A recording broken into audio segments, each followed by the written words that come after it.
அல்லாஹ்வுடைய தூதர் ஸல்லல்லாஹு அலைஹி வஸல்லம் சொன்னார்கள், ஆதமுடைய மகனுக்கு ஒரு ஓடை தங்கம் கிடைத்தாலும் இரண்டாவது ஓடை வேண்டும் என்று தான் ஆசைப்படுவான். இரண்டாவது ஓடை கிடைத்தால் மூன்றாவது ஓடை தங்கம் வேண்டும் என்று ஆசைப்படுவான். அவனுடைய அந்த பேராசையை மண்ணை தவிர, மரணத்தை தவிர எதுவும் தடுத்து நிறுத்த முடியாது என்று அல்லாஹ்வுடைய தூதர் ஸல்லல்லாஹு அலைஹி வஸல்லம் சொன்னார்கள். அதனால்தான் அல்லாஹ்வின் அருட்கொடையை புரிந்து கொள்வதற்கு ஒரு நியதியை சொன்னார்கள். தூதர், உங்களுக்கு மேல் உள்ளவர்களை பார்க்காதீர்கள், உங்களுக்கு கீழ் உள்ளவர்களை பாருங்கள், அப்போதுதான் அல்லாஹ்வின் அருட்கொடையை நீங்கள் உணர்ந்து கொள்ள முடியும் என்று அல்லாஹ்வுடைய தூதர் ஸல்லல்லாஹு அலைஹி வஸல்லம் அவர்கள் சொன்னார்கள். அல்லாஹ்வுடைய தூதர் ஸல்லல்லாஹு அலைஹி வஸல்லம் சொன்னார்கள், அவன் வெற்றி அடைவான் யார் அவன் அல்லாஹ்விற்கு கட்டுப்பட்டு, அல்லாஹ் ரப்பல் ஆலமீன் போதுமான வாழ்வாதாரத்தை அவனுக்கு கொடுத்து, அல்லாஹ் கொடுத்ததை கொண்டு குறைவுபடாமல் நிறைவோடு வாழக்கூடியவன் வெற்றி பெறுவான் என்று அல்லாஹ்வுடைய தூதர் ஸல்லல்லாஹு அலைஹி வஸல்லம் சொன்னார்கள். அல்லாஹ்வுடைய தூதர் மேலும் சொன்னார்கள், அழகிய செய்தி, ஒரு நாள் காலையில் ஒருவன் எழுந்திருக்கிறான், பாதுகாப்பான நிலையில் 3 வேளை உணவு அவனுக்கு இருக்கிறது, அன்றைய உணவு இருக்கிறது, ஆரோக்கியமான உடல்நிலையை அல்லாஹ் கொடுத்திருக்கிறான். இவன் யார் தெரியுமா?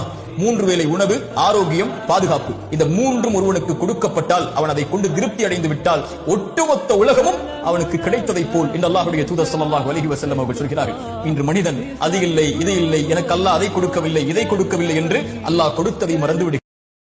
Download ShareChat.